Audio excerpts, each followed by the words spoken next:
नमस्कार दोस्तों, स्वागत है एक बार फिर आपके अपने YouTube चैनल जीवा स्टडी पर। मैं वरिष्ठ अध्यापक मुकेश कुमार जंगड़ आपका स्वागत करता हूं। तो आज हम जो कलाम एकेडमी की टास्क टेस्ट सीरीज चल रही है रीट पात्रता के लिए, उसकी क्लास नंबर 5 देखेंगे। और अपनी एसएसटी की क्लास होगी है क्वेश्चन नंबर 121 से 150 तक। और एसएसटी उन स्टूडेंट्स की आएगी जिनके इंग्लिश, हिंदी, संस्कृत और एसएसटी खुद सब्जेक्ट है, यानी इतने जो है ना, जिसके इंग्लिश, हिंदी, संस्कृत और एसएसटी सब्जेक्ट है, और उर्दू वगैरह वाला भी, उनके सबके जो सब्जेक्ट आएगा पात्रता में वो एसएसटी आएगा। और इनके पास हालांकि विकल्प होता है कि वो जो है साइंस मैथ भी ले सकते हैं, लेकिन अधिकतर जो है एसएसटी ही लेते हैं। फिर देखो क्वेश्चन जो है 121 क्या बोल रहा है आपका कि निम्नलिखित में से सामाजिक परिवर्तन लाने की जिम्मेदारी नहीं है, मतलब सामाजिक परिवर्तन लाने की किसकी जिम्मेदारी नहीं है। तो ये इतना इजी क्वेश्चन है कि आप जो है सिर्फ ऑप्शन पढ़कर ही बता सकते हो। तो देखो, व्यक्ति की जिम्मेदारी होती है तो बिल्कुल होती है, समाज की भी होती है, सामाजिक परिवर्तन की, और सरकार की भी होती है। लेकिन प्रकृति किसी भी प्रकार से सामाजिक परिवर्तन के लिए जिम्मेदार नहीं होती है। तो उत्तर क्या होगा इसका आपका? Option number 4। ठीक है, प्रकृति सामाजिक जो है परिवर्तन की जिम्मेदारी नहीं ले सकती। क्वेश्चन नंबर 122 नंबर क्वेश्चन थोड़ा सा अच्छे से ध्यान रख लेना आप, बहुत अच्छा क्वेश्चन है कि निम्न में से किन संसाधनों के असमान वितरण से, मतलब सभी जो नागरिक है उनमें समान रूप से वितरण नहीं होना, असमान वितरण से समाज में अमीरी गरीबी आती है। तो देखो, धन संपदा का असमान वितरण होगा तो अमीरी गरीबी आएगी, बिल्कुल आएगी, तो ये तो एकदम सही है। शिक्षा का असमान वितरण होगा तो अमीरी गरीबी आएगी, बिल्कुल। अगर किसी को शिक्षा अच्छी मिल रही है तो वो अच्छी पोस्ट पर जाएगा तो वो अमीर होगा, किसी को शिक्षा अच्छी नहीं मिल रही है तो वो क्या होगा, उसको गरीबी ही आएगी, क्योंकि वो जो है पढ़ा लिखा नहीं होगा तो क्या है, मजदूरी भी उस हिसाब से ही करेगा। ठीक है, फिर बात आती है स्वास्थ्य की। तो स्वास्थ्य का मतलब हो गया सभी को समान स्वास्थ्य की जो है आपका मतलब जो मिलने चाहिए, हॉस्पिटल वगैरह सभी की सुविधाएं मिलनी चाहिए। स्वास्थ्य भी जो है अमीरी गरीबी पर फर्क कर सकता है, लेकिन आरक्षण जो है इसका उत्तर नहीं होगा। क्यों? क्योंकि आरक्षण का जो है असमान वितरण जो है समाज को जो है ऊपर उठाता है, ना कि जो है अमीरी गरीबी पैदा करता है। तो ये ध्यान रखना, क्वेश्चन आ सकता है। आरक्षण जो है असमान वितरण जो है समाज में अमीरी गरीबी नहीं बढ़ाता, धन संपदा, शिक्षा और स्वास्थ्य बढ़ाते हैं। तो उत्तर क्या हो गया? 1, 2 और 4, और 1, 2, 4 किसमें? ऑप्शन नंबर 3 में। ध्यान रखना, आरक्षण इसके लिए जिम्मेदार नहीं है, इंपॉर्टेंट क्वेश्चन बनता है। देखो, अपन जो है लेवल 1 का भी जो है क्लास आ रही है आपकी कल से। लेवल 1 की जो है आपकी ईवीएस का जो पेपर हो चुका है उसकी, और जो है आपके मैथ आती है, ईवीएस और मैथ दोनों की आएगी। Level 2 science math, level 2 science math की भी जो क्लासेस आपको मिलेगी, जो पहला पेपर हुआ है उसकी, दूसरा पेपर भी 15 तारीख को है, उसके बाद में उनकी क्लासें मिलेगी, साइकोलॉजी, हिंदी सब मिलेगी आपको। क्योंकि जो कलाम की टास्क टेस्ट सीरीज है ना, उसमें जो है एक फिक्स जो है सिलेबस चलता है टॉपिक वाइज, तो वो टॉपिक आप जो है हर टेस्ट में देखते जाओगे। मैं खुद 3rd ग्रेड साइंस मैथ से फाइनल सेलेक्ट हो चुका, और फिलहाल मैं 2nd ग्रेड मैथ का टीचर हूं, और मैंने 3 टीचिंग एग्जाम क्लियर किए हैं। तो आप मेरे से जरूर जुड़ सकते हैं और जरूर जुड़े भी। ठीक है, अगला क्वेश्चन, क्वेश्चन नंबर 123। बाल श्रम को गैरकानूनी घोषित करना एवं प्रारंभिक शिक्षा को अनिवार्य एवं निःशुल्क घोषित करना किस प्रकार के न्याय के अंतर्गत आता है? बाल श्रम को तो गैरकानूनी घोषित कर दिया, और प्रारंभिक शिक्षा को अनिवार्य एवं निःशुल्क घोषित करना किस प्रकार के न्याय के अंतर्गत आता है? तो बात से ही पता चला होगा आपके, राजनीतिक न्याय तो हो नहीं सकता, आर्थिक न्याय भी नहीं हो सकता, परंपरागत न्याय भी नहीं हो सकता, तो क्या बचा आपके? सामाजिक न्याय। थोड़ा सा आपको एग्जाम हॉल में माइंड को एकदम वाइड रखना है, ताकि जो है आपको जो है एकदम क्लियर हो सके कि आप ऑप्शन को हटाना सीख जाओ कि राजनीति नहीं हो सकती, आर्थिक नहीं हो सकता, परंपरागत नहीं हो सकता, तो बचा कौन? सामाजिक। तो उत्तर क्या हो जाएगा इसका? सामाजिक न्याय। अगला question, question number 124 number question बोल रहा है, न्याय के संबंध में अज्ञानता के आवरण का सिद्धांत किसने दिया? न्याय के संबंध में अज्ञानता के आवरण का सिद्धांत किसने दिया? तो ध्यान रखना, मोस्ट इंपोर्टेंट क्वेश्चन, और ये क्वेश्चन जो है जॉन रॉल्स जो है इनका जो है उत्तर होगा इस क्वेश्चन का। अज्ञानता का आवरण सिद्धांत किसने दिया? जॉन रॉल्स ने। ठीक है, न्याय के सिद्धांत जो है, आप न्याय के सिद्धांत आगे 1st ग्रेड की अगर पॉलिटिकल साइंस से तैयारी करोगे तो उसमें न्याय जो है बहुत अच्छे तरीके से डिस्क्राइब है। मैंने खुद ने एमए कर रखा है पॉलिटिकल साइंस में, तो ध्यान रखना, अज्ञानता के आवरण का सिद्धांत जो है जॉन रॉल्स ने दिया था। अगला क्वेश्चन, क्वेश्चन नंबर 125। निम्नलिखित में से कौन सा बाल दुर्व्यवहार की श्रेणी में नहीं आता? ध्यान रखना, आपको लग रहे होंगे इतने इजी क्वेश्चन, तो एसएसटी में ये टॉपिक वाइज टेस्ट सीरीज है, एक टॉपिक से बहुत सारे क्वेश्चन लाते हैं, तो यहाँ से जो है इजी क्वेश्चन भी आते हैं और हार्ड क्वेश्चन भी आते हैं, और कलाम से बेटर कुछ भी नहीं है टीचिंग एग्जाम में। तो आप जो है चैनल को सब्सक्राइब कर दें, और जो है आपको हर सब्जेक्ट मिलेगा, मैथ साइंस भी मिलेगी, ईवीएस मैथ भी मिलेगी, तो आप जो है लेवल 1 लेवल 2 सबके लिए उपयोगी है। तो निम्नलिखित में से कौन सा बाल दुर्व्यवहार की श्रेणी में नहीं आता? तो देखो शारीरिक दुर्व्यवहार, तो बिल्कुल शारीरिक दुर्व्यवहार है वो बाल दुर्व्यवहार की श्रेणी में आ सकता है। दूसरा है आपका यौन हिंसा, तो ये भी आ सकता है। फिर है भावनात्मक पीड़ा, मतलब मानसिक रूप से, ठीक है। फिर आता है शैक्षिक सुविधा, तो ये जो है इसका सही उत्तर हो जाएगा। क्यों? क्योंकि शैक्षिक सुविधा देने से किसी भी प्रकार का बाल दुर्व्यवहार नहीं हो रहा। और अपने को पूछा क्या है कि बाल दुर्व्यवहार की श्रेणी में क्या नहीं आता? तो शैक्षिक सुविधाएं नहीं आती। ये मान के चलो आप 150 क्वेश्चन है ना, 150 में 15 से 20 क्वेश्चन आप जो है सिर्फ कॉमन सेंस लगा के कर सकते हो। हमेशा यही रहा है रीट में कि 15 से 20 क्वेश्चन आप सिर्फ कॉमन सेंस लगा के कर सकते हो, जैसे ये क्वेश्चन है, ठीक है। अगला क्वेश्चन, क्वेश्चन नंबर 126। कल आपकी जो है लेवल 1 ईवीएस पर्यावरण अध्ययन की क्लास आने वाली है, तो जो भी लेवल 1 वाले हैं वो भी सब्सक्राइब जरूर कर दें। फिर है राजस्थान राज्य बाल अधिकार संरक्षण आयोग का गठन कब किया गया? क्वेश्चन क्या है? राजस्थान राज्य बाल अधिकार संरक्षण आयोग, तो इसका जो गठन किया गया वो आपका किया गया 23 फरवरी 2010 को, ठीक है। 23 फरवरी 2010 को जो है राजस्थान राज्य बाल अधिकार संरक्षण आयोग का गठन किया गया। अगला question, question number 127। 127 number question है, इनमें देखो एक्सप्लेन करने वाला कुछ नहीं है, तो डायरेक्ट याद रख सकते हो आप। राजस्थान सरकार द्वारा पीड़ित एवं उपेक्षित बच्चों के लिए जारी toll free child helpline number क्या है? ठीक है, किसके लिए? पीड़ित एवं उपेक्षित बच्चों के लिए जारी toll free child helpline number क्या है? तो उत्तर होगा आपका 1098। ध्यान रखना 1098 जो है आपका चाइल्ड हेल्पलाइन नंबर है, toll free child helpline number पीड़ित और उपेक्षित बच्चों के लिए ये जारी किया गया है 1098, ठीक है। अगला क्वेश्चन, क्वेश्चन नंबर 128। अब थोड़े अच्छे क्वेश्चन स्टार्ट होंगे।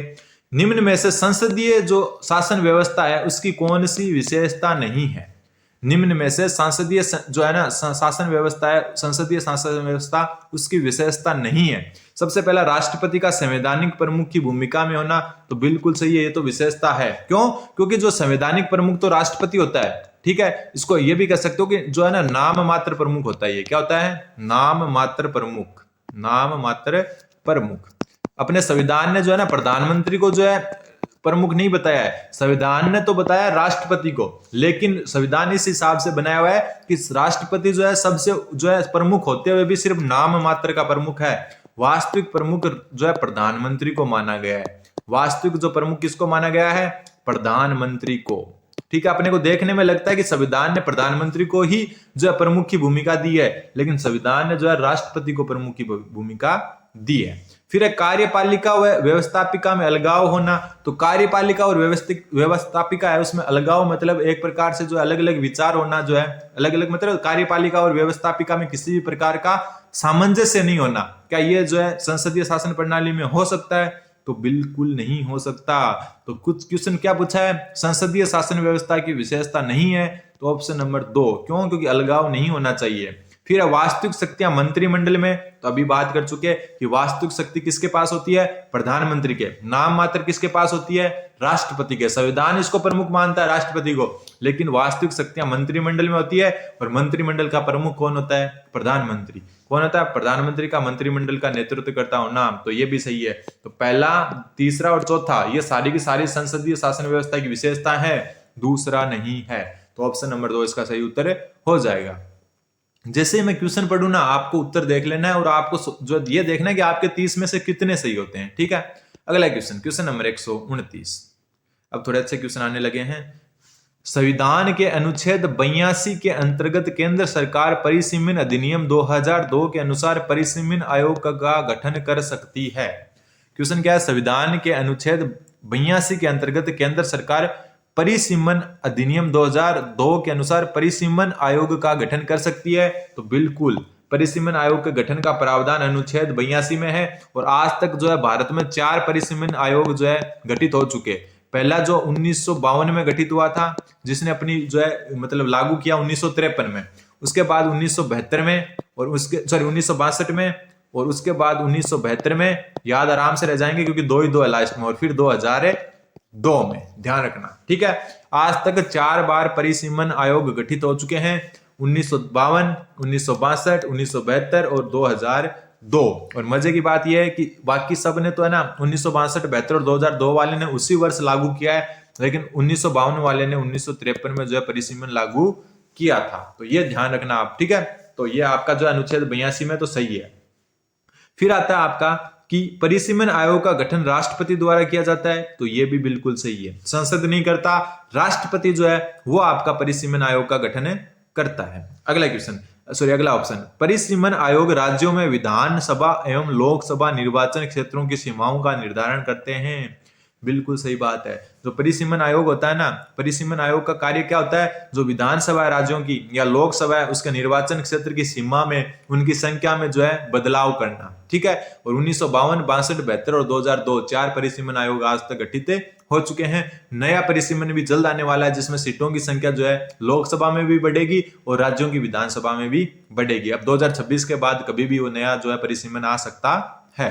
अगला क्वेश्चन, तो इसका क्या हो गया, तीनों ही सही हो गए, तो इसमें उत्तर हो जाएगा आपके 1, 2 और 3 तीनों सही, तो ऑप्शन 4 इसका सही उत्तर हो जाएगा। अगला question, question number 130 number question क्या बोल रहा है कि निर्दलीय उम्मीदवारों को चुनाव चिन्ह किसके द्वारा आवंटित किए जाते हैं। मोस्ट इंपोर्टेंट क्वेश्चन, छपना चाहिए आपके दिमाग में। सबसे पहले देखो, कुछ दल होते हैं, एक तो राष्ट्रीय दल होते हैं, क्या होते हैं, राष्ट्रीय दल, ठीक है। राज्य स्तरीय भी दल होते हैं, ठीक है, राज्य स्तरीय भी दल होते हैं। इनके अलावा जो है मान्यता प्राप्त दल भी होते हैं, मान्यता प्राप्त दल भी होते हैं, मान्यता प्राप्त दल। इन जो है ना 3 प्रकार के दल, कौन से, राष्ट्रीय दल, राज्य स्तरीय दल, क्योंकि ऊपर वाले भी मान्यता प्राप्त है, और अन्य जो क्षेत्रीय मान्यता प्राप्त दल हैं, इनको जो है ना चुनाव चिन्ह देता है निर्वाचन आयोग। कौन देता है, निर्वाचन आयोग। चुनाव चिन्ह कौन देता है, निर्वाचन आयोग देता है, ठीक है। अब जो निर्दलीय उम्मीदवार होते हैं ना, आपने देखा होगा किसी को सेव मिलता है, किसी को अलमारी, किसी को गन्ना, किसी को ट्रैक्टर। ये जो निर्दलीय उम्मीदवारों के चुनाव चिन्ह है ना, ये आपके जारी करते हैं चुनाव अधिकारी, यानी उस जिले के या उस क्षेत्र के जो विधानसभा क्षेत्र है, या फिर उस जो है जिले के जो आपके कलेक्टर वगैरह, जो कलेक्टर को जो है आपके चुनाव की जिम्मेदारी मिलती है, तो वहां के जो चुनाव अधिकारी है, जो भी चुनाव अधिकारी है, ठीक है, उस लोकसभा क्षेत्र का या उस विधानसभा क्षेत्र का, तो वही उसको जो है निर्दलीय उम्मीदवारों को चुनाव चिन्ह आवंटित करता है, ध्यान रखना, ठीक है। जो मान्यता प्राप्त दल हैं, जो रजिस्टर्ड दल हैं, उनको निर्वाचन आयोग करता है, लेकिन जो निर्दलीय उम्मीदवार है उनको चुनाव अधिकारी ही क्या करता है, चुनाव चिन्ह आवंटित करता है, ठीक है। दोनों में अंतर ध्यान होना चाहिए। कुछ गलती हो जाए तो जरूर आप कमेंट में बता दें, क्योंकि कई बार गलतियां हो जाती है, पता नहीं चलता। भारत में राज्यसभा का निर्वाचन किस प्रणाली से होता है, भारत में राज्यसभा का निर्वाचन किस प्रणाली से होता है। तो देखो, जो ये आपका ऑप्शन नंबर 1 और 2 है ना, फर्स्ट पास्ट द पोस्ट, इसका मतलब हो गया कि जिसको ज्यादा नंबर मिल गए, जिसको, जैसे अपने जो लोकसभा में होती है ना, लोकसभा में क्या होता है, उम्मीदवार जीतता है ना, सांसद बनता है, तो जिसको ज्यादा वोट है वो जीत गया। इसमें ऐसा नहीं है 50% से ज्यादा होने चाहिए, जिसको ज्यादा वोट है वो जीत गया। तो ये दोनों तो फर्स्ट पास्ट द पोस्ट कहलाती है, उसमें प्रत्यक्ष अप्रत्यक्ष अलग चीज है। लेकिन जो भारत में राज्यसभा में चुनाव होते हैं उसमें जनता जो है ना सीधा वोट नहीं देती। जो विधानसभा के सदस्य, सॉरी, जो आपके लोकसभा के सदस्य हैं, ठीक है, जो क्या है लोकसभा के सदस्य हैं, उनको अनुपातिक रूप से, और जो, सॉरी, लोकसभा के नहीं, राज्यसभा, सॉरी, विधानसभाओं के मतलब जिस राज्य में लोकसभा चुनाव हो रहे हैं वहां के विधानसभा के जो सदस्य हैं, ठीक है, जिस राज्य में जो है जो राज्यसभा चुनाव हो रहे हैं वहां के जो विधानसभा के सदस्य हैं, उनको जो है वो वोट करते हैं और वो जो है राज्यसभा का उम्मीदवार चुनते हैं। तो इस प्रणाली को कहते हैं समानुपातिक प्रतिनिधित्व की एकल संक्रमणीय मत प्रणाली से अप्रत्यक्ष निर्वाचन। अप्रत्यक्ष का मतलब जनता सीधा नहीं चुनती, जनता सीधे जो है चुनाव नहीं करती। जैसे लोकसभा में प्रत्यक्ष चुनाव होते हैं, क्यों, क्योंकि डायरेक्ट वोट देते हैं अपन कैंडिडेट को। लेकिन राज्यसभा में क्या होता है, जो जिस भी राज्य की राज्यसभा चुनाव होने वाले हैं, मतलब जिस भी राज्यसभा सांसद का, जिस भी राज्य से राज्यसभा संसद का चुनाव हो रहा है, वहां की विधानसभा के जो विधायक होते हैं ना, उनके वोटिंग के हिसाब से जो है जनता जो है सीधे ना चुनकर उनके वोटिंग के हिसाब से जो है समानुपातिक प्रतिनिधित्व की एकल संक्रमण प्रणाली है ना, उसके अप्रत्यक्ष निर्वाचन से राज्यसभा का जो है सांसद चुना जाता है। तो ऑप्शन 4 इसका सही उत्तर हो जाएगा। कुछ गलत लगे तो जरूर बता देना आप। क्वेश्चन नंबर 132 बोल रहा है नोटा का पूरा नाम क्या है, नोटा का पूरा नाम क्या है? तो नोटा जो आपका है वो होता है नन ऑफ द अबाव। क्या होता है? None of the above. NOTA का सर्वप्रथम प्रयोग किया गया 2013 में, ठीक है। और 2013 में ये जो है मध्य प्रदेश, ठीक है, राजस्थान और छत्तीसगढ़ के जो चुनाव हुए थे ना, उस समय जो है नोटा का सर्वप्रथम प्रयोग किया गया था। तो ध्यान रखना, नोटा का सर्वप्रथम प्रयोग 2013 में राजस्थान, मध्य प्रदेश और छत्तीसगढ़ चुनाव में किया गया, और इसकी फुल फॉर्म होती है नन ऑफ द अबाव, ठीक है। और लोकसभा चुनाव में इसका सर्वप्रथम प्रयोग कब हुआ? तो लोकसभा चुनाव हुए थे 2014 में, और उसमें सबसे पहले जो है नोटा का प्रयोग हुआ था। अगला क्वेश्चन, क्वेश्चन नंबर 133। क्वेश्चन 133 क्या बोल रहा है? भारत का संविधान कब अंगीकृत किया गया? तो आपने जो है जो भारत का संविधान है उसकी जो है प्रस्तावना देखी होगी, उद्देशिका कहते हैं उसको। हम भारत के लोग, भारत को संपूर्ण प्रभुत्व संपन्न समाजवादी, ऐसे होती है ना। उसके लास्ट में एक जो है डेट भी लिखी हुई है 26 नवंबर 1949, और उसके साथ में जो है एक जो है भारतीय कैलेंडर के अनुसार जो है तिथि भी लिखी हुई है।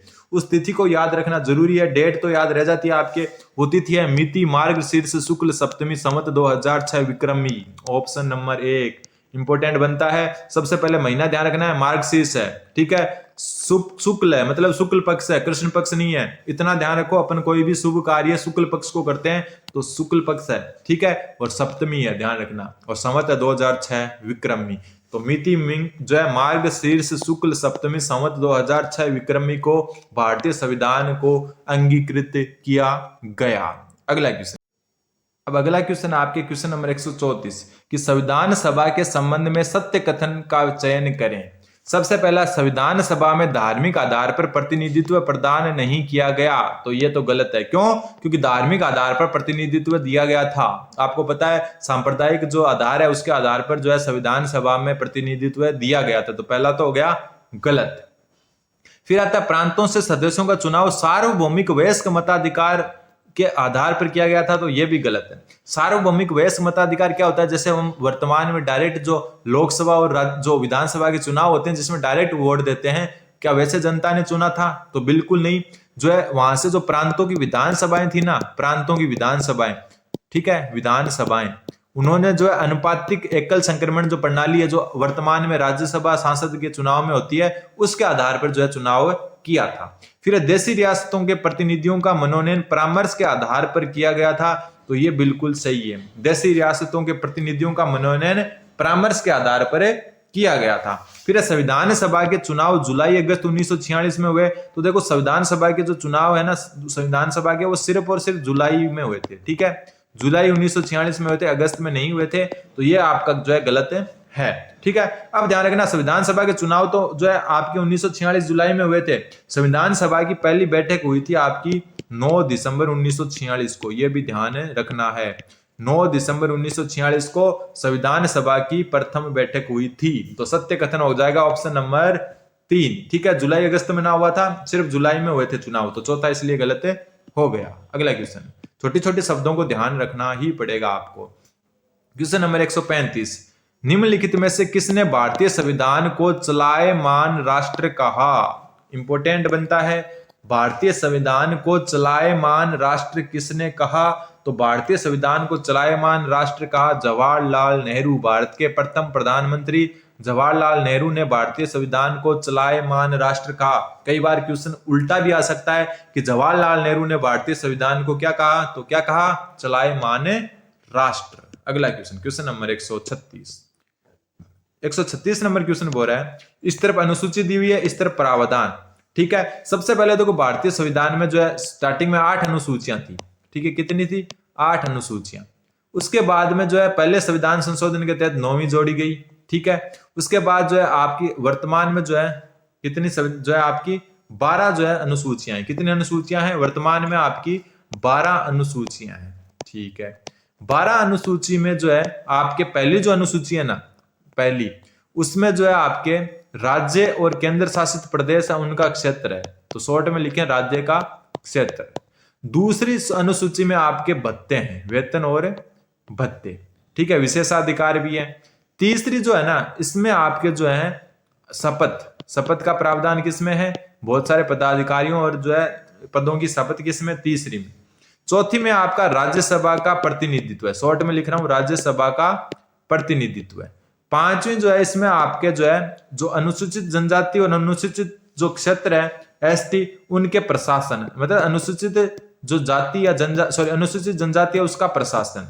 छठी में ध्यान रखना, छठी में जो है ना 4 राज्यों के नाम ध्यान रखना, एक तो असम, एक मेघालय, ठीक है। ये चारों नाम ध्यान होने चाहिए। कई बार क्वेश्चन आ जाता है कि छठी अनुसूची में निम्नलिखित में से कौन सा राज्य नहीं है, तो देखो असम है, मेघालय है, त्रिपुरा और मिजोरम।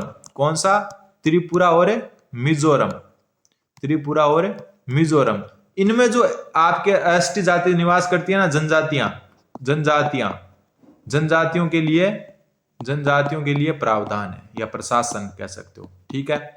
सातवीं में जो है शक्ति विभाजन, सातवीं में यहां लिख देता हूं, सातवीं में जो है शक्ति विभाजन मतलब समवर्ती सूची वगैरह है ना, शक्ति विभाजन। आठवीं में जो आपके है वो है भाषा, और वर्तमान में जो है 8वीं अनुसूची में कुल 22 भाषाएं हैं, जो है स्टार्टिंग में 14 थी और वर्तमान में 22 भाषाएं हैं। 9वीं अनुसूची जो है आपकी वो आपकी जो है भू राजस्व वगैरह से संबंधित है, ठीक है, भूमि वगैरह से। 10वीं आपकी दल बदल से, किससे? दल बदल से, शॉर्ट में लिख रहा हूं थोड़ा। 11वीं अनुसूची जो है आपके 73वें संविधान 1992 के तहत जोड़ी गई और इसमें पंचायतों का उल्लेख है, ठीक है। 12वीं अनुसूची 74वें संविधान संशोधन 1992 के तहत जोड़ी गई और इसमें आपका नगर पालिकाओं का क्या है? प्रशासन है। तो ये थोड़ा सा ध्यान आपको रखना है। तो सबसे पहले आ रही है तीसरी अनुसूची, तो तीसरी ये देखो शपथ, तो तीसरी में शपथ यानी कि दूसरा, तीसरे का क्या हो जाएगा? दूसरा। फिर चौथी में देखो ये रहा राज्यसभा के निर्वाचन, तो चौथी में क्या हो गया? राज्यसभा के प्रतिनिधित्व है। सातवीं में ये देखो ये रहा शक्ति विभाजन, तो ये रहा 7वीं में शक्ति विभाजन। और 8वीं में भाषाएं, ये तो ये रही भाषा। तो ऐसे हम क्या है पूरे के पूरे देख सकते हो, आप एक बार जरूर जो है रिवाइज इनको कर लेना। अगला क्वेश्चन नंबर 137 क्वेश्चन बोल रहा है निम्नलिखित में से कौन सी एक विशेषता संघीय जो विशेषता नहीं है, मतलब संघीय शासन की विशेषता कौन सी नहीं है? तो देखो स्वतंत्र एवं निष्पक्ष न्यायपालिका, तो बिल्कुल ये जो है विशेषता है। लिखित संविधान, तो ये भी बिल्कुल है। एकीकृत न्यायपालिका, देखो ऊपर तो आ रही है स्वतंत्र और निष्पक्ष न्यायपालिका और उधर दूसरा अपोजिट आ रहा है कि एकीकृत न्यायपालिका, तो ये भी क्या हो गया? गलत हो गया, ठीक है। एकीकृत नहीं होती जो है संघीय शासन में जो है आपके हाई कोर्ट, सुप्रीम कोर्ट, जिला कोर्ट ऐसे जो है स्टेप होते हैं, एकीकृत नहीं होती न्यायपालिका, ठीक है। तो संघीय की विशेषता कौन सी नहीं है? तो एकीकृत न्यायपालिका। शक्ति विभाजन है, बिल्कुल राज्य सरकार, केंद्र सरकार और जो समवर्ती सूची है इसमें जो है अलग अलग विभाजन किया गया है, तो ये भी जो है विशेषता है। तो कौन सी नहीं है? एकीकृत न्यायपालिका संघीय विशेषता नहीं है। अगला क्वेश्चन नंबर 138 क्वेश्चन बोल रहा है अनुच्छेद 28 के संबंध में कौन सा कथन सत्य है? तो ध्यान रखना, बहुत इंपॉर्टेंट बनता है। सबसे पहला, निजी शिक्षण संस्थानों में किसी प्रकार की धार्मिक शिक्षा नहीं दी जाएगी, तो ये बात तो जो है इसमें की ही नहीं गई है। अनुच्छेद 28 में एक बात कही गई है कि जो राज्य की जो संचित निधि पर है ना, राज्य संचित निधि द्वारा स्थापित, ठीक है, संस्था, कौन सी संस्था? तो मतलब ऐसी संस्था जो राज्य की संचित निधि, जो संचित निधि कोष है उसके द्वारा पोषित है, उसमें जो है धार्मिक शिक्षा नहीं दी जा सकती। क्या नहीं दी जा सकती? कि राज्य सरकार द्वारा, मतलब एक प्रकार से राज्य संचित निधि का मतलब है राज्य सरकार द्वारा स्थापित संस्था में धार्मिक शिक्षा नहीं दी जा सकती। निजी शिक्षण संस्थानों का अनुच्छेद 28 में कहीं उल्लेख नहीं मिलता। और इसका जो है पहले का एक जो है तोड़ भी दिया इन्होंने कि अगर किसी भी जो संस्था का उद्देश्य ही ये है कि वो धार्मिक शिक्षा दे तो दे सकता है, भले ही राज्य पोषित हो। जैसे मदरसे राज्य पोषित है लेकिन फिर भी धार्मिक शिक्षा दे सकते हैं। इनका जो तोड़ भी दिया था इन्होंने। तो ध्यान रखना, राज्य संचित निधि द्वारा स्थापित संस्था जो है वो धार्मिक शिक्षा नहीं दे सकती, लेकिन अगर किसी राज्य संचित निधि द्वारा स्थापित संस्था का उद्देश्य ही धार्मिक शिक्षा देना है तो वो दे सकती है। जैसे मदरसा स्पेशल अलग से बनाया गया है, ठीक है। फिर राजकीय आर्थिक सहायता प्रज्ञापत्र शिक्षण संस्थान में व्यक्ति को धार्मिक शिक्षा लेने हेतु बाध्य नहीं किया जा सकता, तो ये बिल्कुल सही है। क्यों?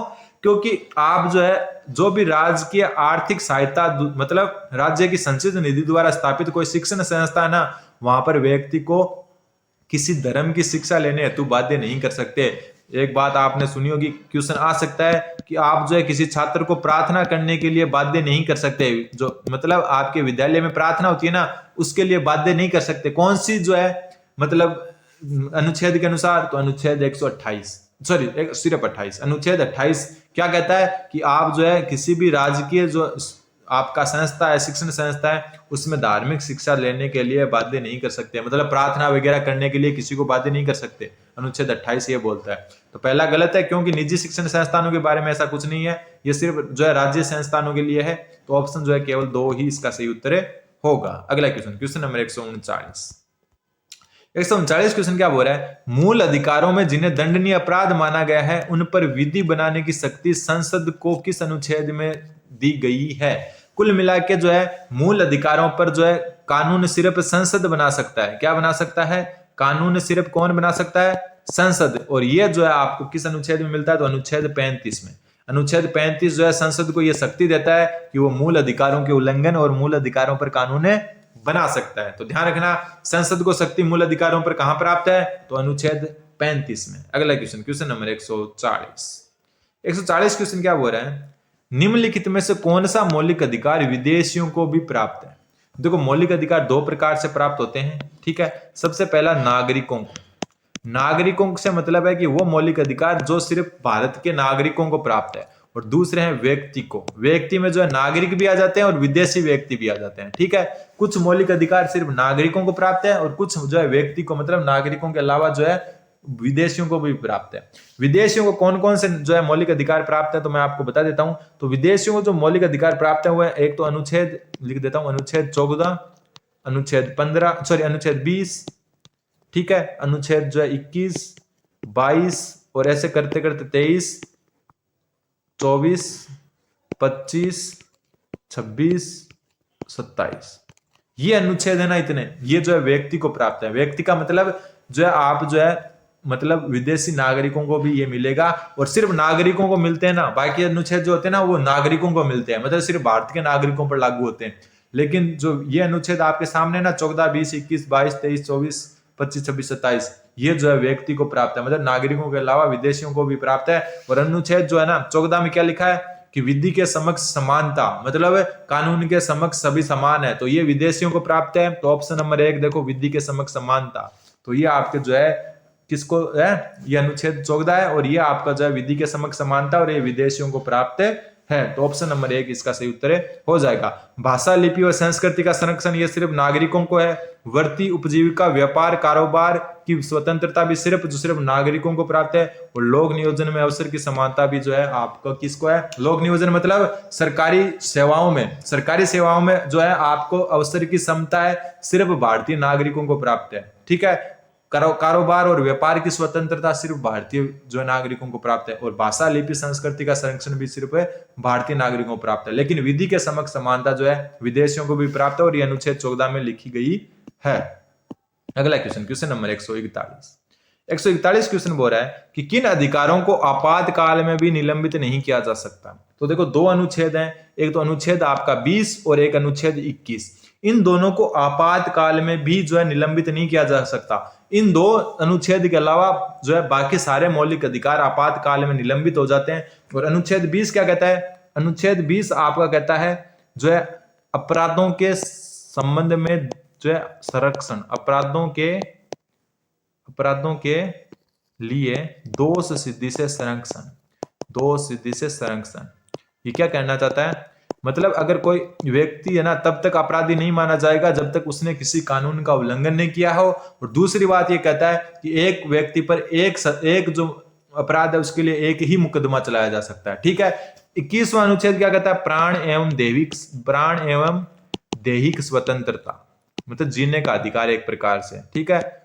इसमें राइट टू प्राइवेसी वगैरह सारे आते हैं, सबसे व्यापक अनुच्छेद है ये। तो प्राण और दैहिक स्वतंत्रता से किसी को जो है आपातकाल में भी नहीं रोका जा सकता। तो अनुच्छेद 20 और 21 आपातकाल में भी निलंबित नहीं किया जा सकते। तो ऑप्शन 2 और 3, ऑप्शन नंबर 2 इसका सही उत्तर हो जाएगा। अगला क्वेश्चन, क्वेश्चन नंबर 142। 142 क्वेश्चन बोल रहा है, निम्न में से किस अनुच्छेद का संबंध लोक नियोजन में आरक्षण से? लोक नियोजन मतलब सरकारी सेवा। तो सरकारी सेवा में आरक्षण जो आपको मिलता है वो 16(4) से मिलता है। किससे? 16(4) से। और जो है समाज मतलब जो है सरकार को क्या है, सरकार द्वारा आरक्षण का प्रावधान द्वारा जो है आप कह सकते हो पिछड़ी जो है ना, पिछड़ी या जातियां हैं उनके लिए आरक्षण का प्रावधान जो है आपके 15(4) में भी मिलता है। तो ध्यान रखना, 15(4) और 16(4) दोनों में आरक्षण है। और एक अभी अपने ईडब्ल्यूएस आरक्षण लगाया था, ठीक है। तो ईडब्ल्यूएस आरक्षण जो है ना आपका वो किस में है, तो वो है 16(6) में और 15(6) में, ठीक है। सरकारी जो सेवाएं लोक नियोजन उसमें 16(6) में, और वैसे जो है समाज में जो है उनके लिए प्रावधान किस में किया गया है, 15(6) में। तो ध्यान रखना। और 16(4) में जो है आपके अनुसूचित जाति और जनजाति का ही जो है आरक्षण मिलता है। तो लोक नियोजन में आरक्षण आपका 16(4) से है और ईडब्ल्यूएस आरक्षण आपका जो है 16(6) से है। अगला क्वेश्चन नंबर 143। क्वेश्चन 143 क्या बोल रहा है, अनुच्छेद 15 में सम्मिलित शब्द समूह क्या है। तो जो अनुच्छेद 15 है उसमें कुछ शब्द शामिल किए गए, वो कौन से हैं। तो देखो इसमें जो उत्तर होगा आपके वो होगा ऑप्शन नंबर 2, धर्म, मूलवंश, जाति, लिंग और जन्म स्थान। और एक जो अनुच्छेद आपका 16 है ना उसमें निवास शब्द भी है। कौन सा, निवास भी है, इनके साथ निवास भी है और एक नस्ल भी है, ठीक है। ये दो शब्द आपके जो है ना अनुच्छेद 16 में। तो देखो निवास, सबसे पहले रंग वाला तो वैसे गलत हो गया, रंग का कहीं उल्लेख नहीं है। निवास अनुच्छेद 16 में तो ये गलत हो गया, और ये निवास यहाँ पर अनुच्छेद 16 में तो ये गलत हो गया। तो ऑप्शन क्या बचा, सिर्फ और सिर्फ 2, धर्म, मूलवंश, जाति, लिंग और जन्म स्थान के आधार पर भेदभाव नहीं किया जा सकता, ये अनुच्छेद 15 बताता है। अगर अनुच्छेद 16 होता तो इन 5 शब्द के साथ निवास और नस्ल भी जुड़ जाते, ठीक है। अगला क्वेश्चन नंबर 144। क्वेश्चन 144 बोल रहा है, निम्नलिखित में से कौन सा एक मूल कर्तव्य नहीं है। मोस्ट इंपोर्टेंट क्वेश्चन है, बहुत सारे स्टूडेंट गलत कर सकते हैं। क्वेश्चन क्या बोल रहा है, निम्नलिखित में से कौन सा एक मूल कर्तव्य नहीं है। सबसे पहले मूल कर्तव्य जो है ना आपके अनुच्छेद 51A में है, ठीक है। और ये जो है ना सरदार स्वर्ण सिंह समिति की सिफारिश पर जोड़े गए, सरदार स्वर्ण सिंह समिति की सिफारिश पर, ठीक है। इसके अलावा ध्यान रखना इस बात का, आप जो है आपके ये जो 42वां संविधान संशोधन हुआ था ना 1976, उसके तहत जोड़े गए। और उस समय जो है 10 जो है आपके क्या थे, मूल कर्तव्य थे। उसके बाद में एक और संविधान संशोधन हुआ, 86वां संविधान संशोधन, जो कब हुआ, 2002 में। और उसके बाद 11वां जो है मूल कर्तव्य जोड़ा गया, जो है 6 से 14 वर्ष के आयु के बच्चों को शिक्षा, ठीक है, ये कर्तव्य जोड़ा गया। तो अनुच्छेद 51A में है सरदार स्वर्ण सिंह समिति द्वारा, और 42वें संविधान संशोधन 1976 में 10 मूल कर्तव्य जोड़े, और फिर 86वां संविधान संशोधन 2002 में 11वां जोड़ा, जो था 6 से 14 वर्ष के बच्चों को निःशुल्क शिक्षा। अब यहाँ पे पूछा है कौन सा मूल कर्तव्य नहीं है। तो देखो सामसिक संस्कृति को समझना तो ये है, वैज्ञानिक दृष्टिकोण का विकास तो ये भी है, संविधान का पालन करना तो ये भी है, राष्ट्रीय महत्व के संस्मारकों और स्थानों का संरक्षण तो ये नहीं है। अब आप सोचोगे यार ये क्यों नहीं है, राष्ट्रीय महत्व के स्मारकों और स्थानों का संरक्षण अपने जो है मूल कर्तव्य में क्यों नहीं है। तो बताओ, जो मूल कर्तव्य है ना वो नागरिकों के मूल कर्तव्य है, और जो राष्ट्रीय महत्व के स्मारक और स्थान है ना उनका संरक्षण की जिम्मेदारी होती है राज्य सरकार की। किसकी, राज्य सरकार की। और ये अनुच्छेद 49 में वर्णित है कि जो राष्ट्रीय महत्व के स्मारक और स्थान है ना उनका संरक्षण राज्य सरकार करेगी, नागरिक नहीं। इसलिए जो है ध्यान रखना, सबसे गजब क्वेश्चन यही था कि राष्ट्रीय महत्व के स्मारक और संस्थानों का संरक्षण मूल कर्तव्य नहीं है, ये राज्य सरकार का कर्तव्य है, जो अनुच्छेद 49 में लिखा हुआ है। 49वां अनुच्छेद किसका है, राज्य के नीति निर्देशक तत्वों का, नीति निर्देशक तत्वों में लिखा हुआ है, ठीक है। अगला क्वेश्चन नंबर, तो उत्तर क्या हो जाएगा इसका, 4 नंबर, क्योंकि ये मूल कर्तव्य नहीं है, नीति निर्देशक तत्व है। अगला क्वेश्चन नंबर 145। 145 क्वेश्चन बोल रहा है, स्वर्ण सिंह समिति की सिफारिश पर 42वें संविधान संशोधन 1976 के संविधान में 10 मूल कर्तव्य जोड़े, ऊपर बात कर चुके। मूल कर्तव्यों के संबंध में 1999 में वर्मा समिति का गठन किया गया। वर्मा समिति इंपॉर्टेंट बनती है। सरदार स्वर्ण सिंह समिति को तो सब याद रखते हैं, कई बार क्वेश्चन आ जाता है निम्नलिखित में से कौन सी समिति मूल कर्तव्यों से संबंधित है, और सरदार स्वर्ण सिंह समिति उसमें नाम नहीं होता, तो ध्यान रखना वर्मा समिति। और वर्मा समिति 1999 में बनी थी, और मूल कर्तव्यों का जो है इन्होंने जो है अध्ययन किया था, और जो कमियां थी उनको पूरा करने का कार्य किया था। तो ये भी सही है, ठीक है। मूल कर्तव्यों से वर्मा समिति भी संबंधित है। अगला क्वेश्चन, तो इसमें दोनों सही हो जाएंगे, तो ऑप्शन 3 हो जाएगा। 146वां क्वेश्चन, 146वां क्वेश्चन क्या बोल रहा है कि भारत के संविधान में प्रस्तावना में समाजवादी और धर्मनिरपेक्ष, क्या समाजवादी और धर्मनिरपेक्ष शब्दों को किस संशोधन में जोड़ा गया। इनके अलावा एक और शब्द था जो था अखंडता। कौन सा, अखंडता। ये 3 शब्द जोड़े गए थे, एक तो अखंडता, एक धर्मनिरपेक्ष और एक समाजवादी। और ये जो है भारतीय संविधान की प्रस्तावना में आज तक एक बार ही संशोधन हुआ है, एक बार ही संशोधन, उसके बाद ना तो संशोधन हुआ है ना हो सकता है, क्योंकि जो है भारत की जो आपकी प्रस्तावना ना संविधान की, वो संशोधन योग्य नहीं है। सिर्फ एक बार संशोधन हुआ था, वो था 42वें संविधान संशोधन के समय, ठीक है, जिसमें समाजवादी, धर्मनिरपेक्ष और अखंडता शब्द जोड़े गए थे। अगला क्वेश्चन, क्वेश्चन नंबर 147, प्रस्तावना जो है ना अपनी, उसमें निम्नलिखित में से किस प्रकार की स्वतंत्रता का उल्लेख नहीं है? तो देखो प्रस्तावना में जो है उपासना, अभिव्यक्ति, विश्वास, तीनों जो है ये स्वतंत्रता सब लिखी हुई है, ठीक है। उपासना, अभिव्यक्ति और विश्वास की स्वतंत्रता प्रस्तावना में लिखी हुई है, लेकिन अंतःकरण की स्वतंत्रता का जो है धार्मिक स्वतंत्रता भी लिखा हुआ है, लेकिन अंतःकरण की स्वतंत्रता का कहीं भी जिक्र नहीं है। तो उत्तर हो जाएगा इसका ऑप्शन नंबर 4।